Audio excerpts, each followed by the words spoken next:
today economic survey was tabled in the Parliament, and ahead of the crucial budget, we speak to Chief Economic Advisor V. Anantha Nageswaran on what are the priorities that were outlined in the latest survey, as well as the trajectory of the country's reform yatra. And he says India's growth momentum is intact and we are an oasis of economic performance in the global scenario. Listen into his interaction with Madhavdas Gopalakrishnan. We're now joined by Chief Economic Advisor, Mr. V. Anantha Nageswaran is joining us. Thank you so much for speaking to us, sir, on a day that the economic survey has come out, and you have called for marrying commercial dynamism with conscious contribution to nation building and also recognizing the role in shaping social trust and institutional credibility. Can you take us through what exactly is the emphasis, the thrust of the economic survey, and what we can expect in coming days as far as the budget is concerned?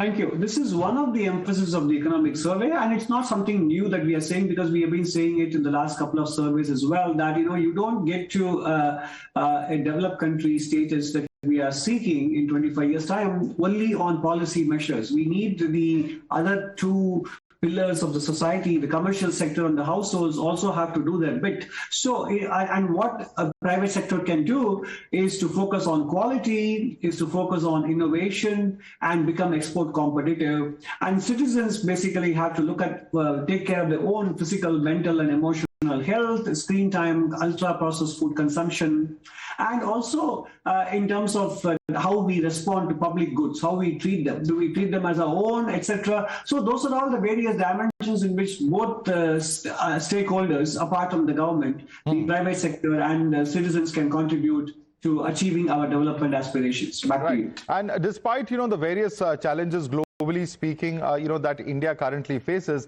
you're still projecting a robust economic growth for the upcoming financial year. Take us through the kind of findings and the kind of thought process behind that. Post-COVID, India has been growing much better than many other countries, and in absolute terms as well. This has been a long period of sustained growth with moderate inflation, and that is partially due to the fact that we have invested a lot in physical infrastructure, which has released the supply side constraints on the Indian economy.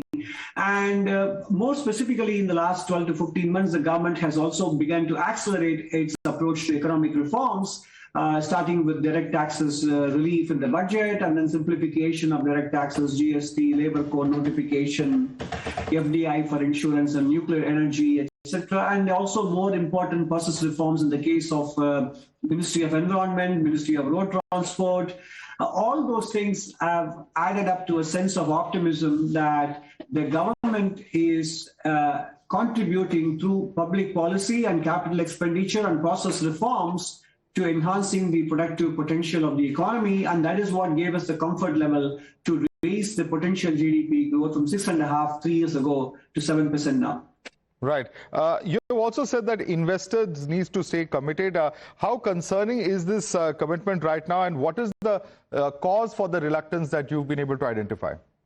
No, I think we investors have multiple considerations. Some of it could be domestic, some of it could be beyond our control. I think we can only focus on what is it that we can do. I think at this point, we can't do much about the valuations if that is one of the concerns of portfolio investors. But what is important is to make sure that our policy certainty, stability and predictability is something that we continue to advance those three parameters.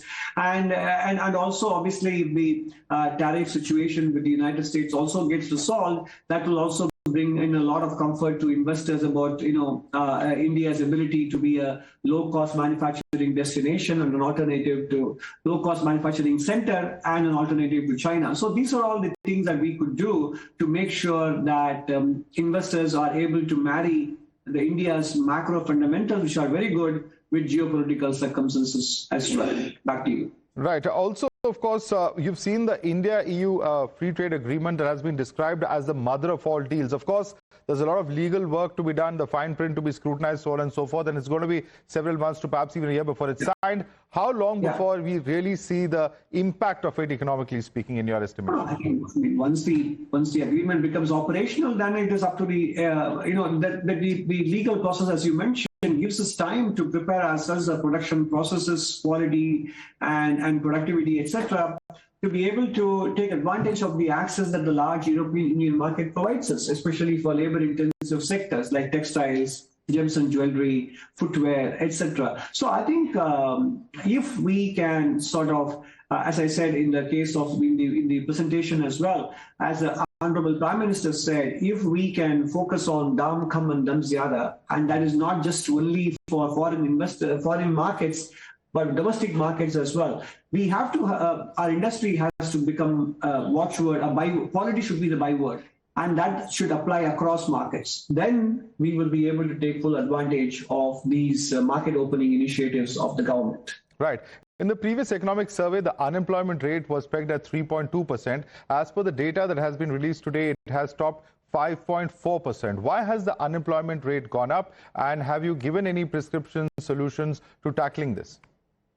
Look, the unemployment rate is cyclical in nature, and our data are not seasonally adjusted. Therefore, we should also look at the longer-term trend. It has been declining, and the solutions are not specific. It has been ongoing. In fact, economic reforms are a solution to unemployment problem because they boost economic activity and hiring.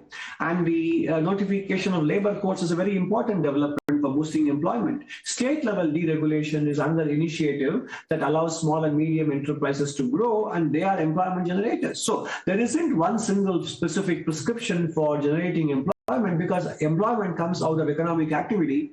Economic activity comes out of infrastructure, public investment, and also deregulation, which gives the private sector, especially SMEs, to be able to focus on growth. These are the various responses to the to the challenge of generating employment in large numbers. Right. And you've also added a section, you've referred to it, of course, in passing a few moments ago, but I want to take you up in detail on this, because 8 pages that you've dedicated to the issue of rising digital addiction, including social media amongst Indian youth. Why did you feel the need to include that and emphasize on it so much in the economic survey? I think we have been mentioning it in the previous 2 surveys as well. And it's not new, except that we feel that it's important because it is an issue that other countries are taking cognizance of. And I'm happy to note that even a couple of Indian states are beginning to take notice of it and wanting to act on it. Andhra Pradesh and Goa, I mentioned in my presentation.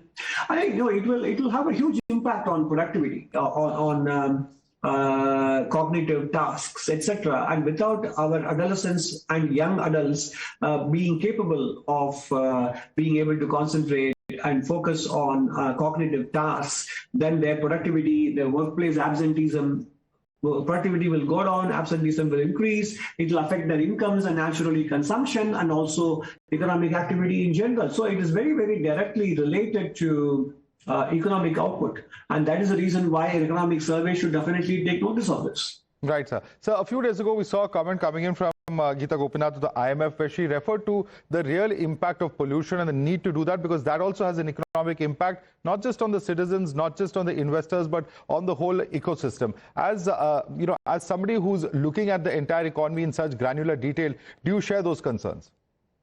Well, she's right. I mean, pollution obviously matters, and Indian cities in general, not just Delhi, have a pollution challenge. And it's not just about air, it is water, and it is overall atmospheric pollution that we need to tackle. And therefore, yes, pollution also has a role to play in restraining economic activity. Yes. All right, Mr. Nageswaran, my last question. What would be your expectation, and what can citizens expect from this year's budget? No, I think the budget in general has been emphasizing fiscal prudence, fiscal continuity, and focusing on public investment and removing process rigidities in both direct and indirect taxes, and also naturally, given the emphasis in the survey, accent on manufacturing, etc. So let's see what awaits us in the next few days. Yeah. All right. Thank you so much for speaking to us, sir. You're welcome.